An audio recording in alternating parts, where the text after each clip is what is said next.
રાજકોટ જિલ્લાના ધોરાજીમાં શાકભાજીના લારી ધારકોએ ઈચ્છા મૃત્યુની માંગ કરી છે। ધોરાજી નગરપાલિકા દ્વારા 3 દરવાજા વિસ્તારમાં લારીમાં શાકભાજી વેચતા વેપારીઓને તાત્કાલિક ધોરણે જગ્યા ખાલી કરવા માટે નગરપાલિકાએ સૂચના આપી છે। 100 જેટલા પરિવારના લોકો લારીમાં શાકભાજી વેચી અને પરિવારનું ગુજરાન ચલાવી રહ્યા છે। નગરપાલિકા દ્વારા શાકભાજી વેચતા લોકોને વેપાર કરવાની યોગ્ય જગ્યાની ફાળવણી કરવાની માંગ કરી છે।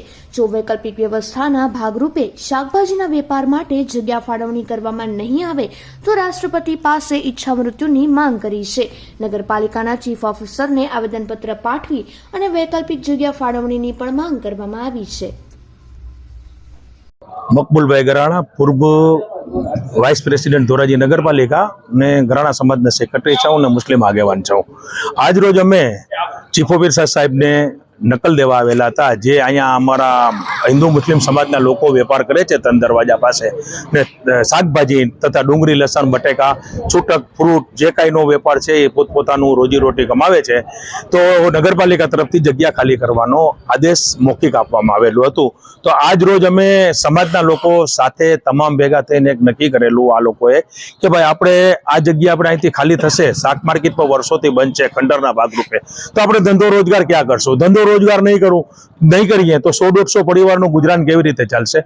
તો ઈચ્છા મૃત્યુ રાષ્ટ્રપતિ સાહેબ પાસે એ લોકોએ માંગેલી છે બધા સાથે મળીને, અને નગરપાલિકાના ચીફ ઓફિસરને અમે રિક્વેસ્ટ પર કરી કે ભાઈ અમને અહીંયા ધંધો વર્ષોથી હાલે છે, ગોંડલ સ્ટેટના વખતના થરા છે ને આપ સાહેબ આના અંદર સારી રીતે કોઈ પણ નિર્ણય કરી આપો અને અમે ડેપ્યુટી કલેક્ટર પાસે પર સાંજે જવાના છે।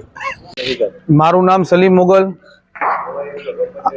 ધોરાજી શહેરના 3 દરવાજા વિસ્તારમાં જે શાકભાજીના ધંધાથી કરતા વેપારીઓને ધોરાજી નગરપાલિકા દ્વારા જાણ કરવામાં આવેલ છે કે તમે તમારા ધંધા અને રોજગાર બંધ કરી અને જગ્યા ખાલી કરવામાં આવે।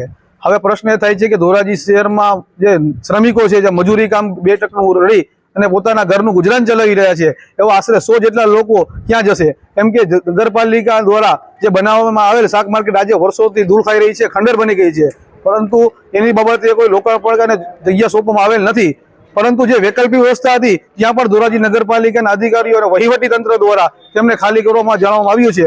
જો આ પ્રશ્નનું નિરાકરણ કરવામાં નહીં આવે તો આશરે 100 થી 200 જેટલા પરિવારો રોજીરોટી વિહીન થઈ જશે। અને આજે અમારા દ્વારા ધોરાજી ચીફ ઓફિસર સાહેબને આવેદનપત્ર પાઠવી અને રજૂઆત કરવામાં આવી છે।